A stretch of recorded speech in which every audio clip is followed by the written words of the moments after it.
हमने अब तक विस्थापन और गति पर चर्चा की है, लेकिन अब हम गति और वेग के संबंध में अध्ययन करने जा रहे हैं।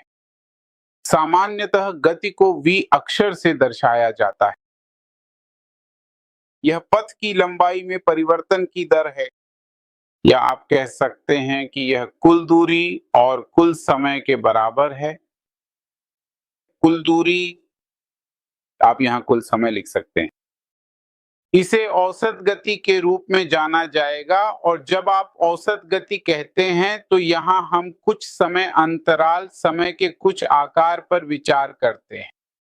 इसी प्रकार उस विशेष समय में तय की गई दूरी, इसे औसत गति कहा जाता है। औसत गति का अर्थ है कि आप किसी विशेष समय अंतराल को ध्यान में रख रहे हैं।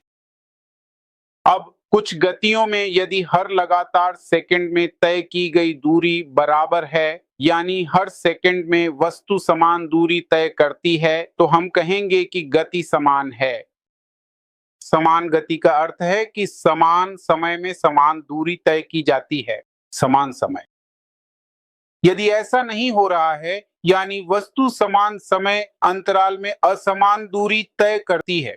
उदाहरण के लिए आप एक एक सेकंड का विचार करें। हर लगातार एक एक सेकंड हम देख रहे हैं और वस्तु यहाँ 3 मीटर, फिर 5 मीटर और फिर 6 मीटर तय करती है। हर सेकंड तय की गई दूरी बदलती रहती है, तो हम कहेंगे कि यह असमान गति है। तो अब तक आपने 3 शब्दों के बारे में जाना है। एक है गति क्या है? गति दूरी को समय से विभाजित करने पर मिलती है।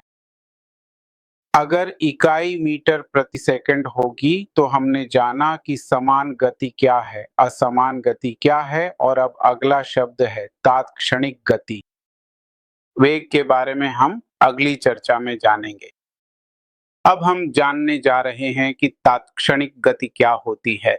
इसे भी अक्षर v से दर्शाया जाएगा, लेकिन तात्क्षणिक का अर्थ है किसी विशेष समय पर। जब हम किसी विशेष समय पर गति का मान जानना चाहते हैं, तब हम इसे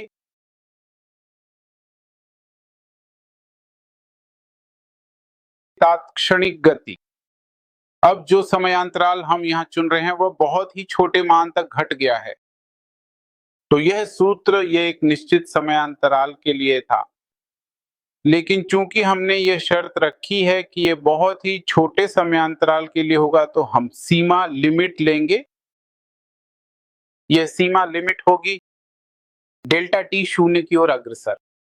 यह डेल्टा एल को डेल्टा टी से विभाजित करने जैसा है।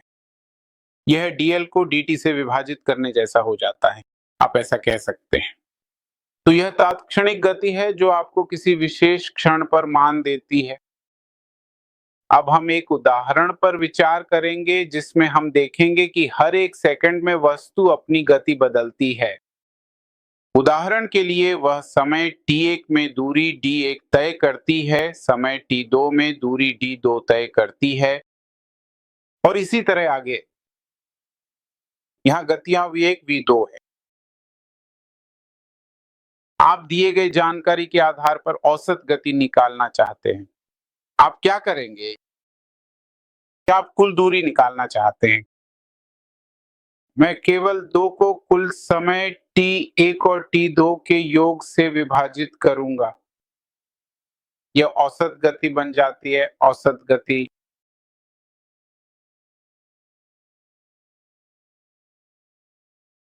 अगर आप d1 d2 को बदलना चाहते हैं तो आप d1 की जगह b1 t1 लिख सकते हैं। इसी तरह अगर आप t1 को बदलना चाहें तो आप d1 को d1 से विभाजित कर सकते हैं।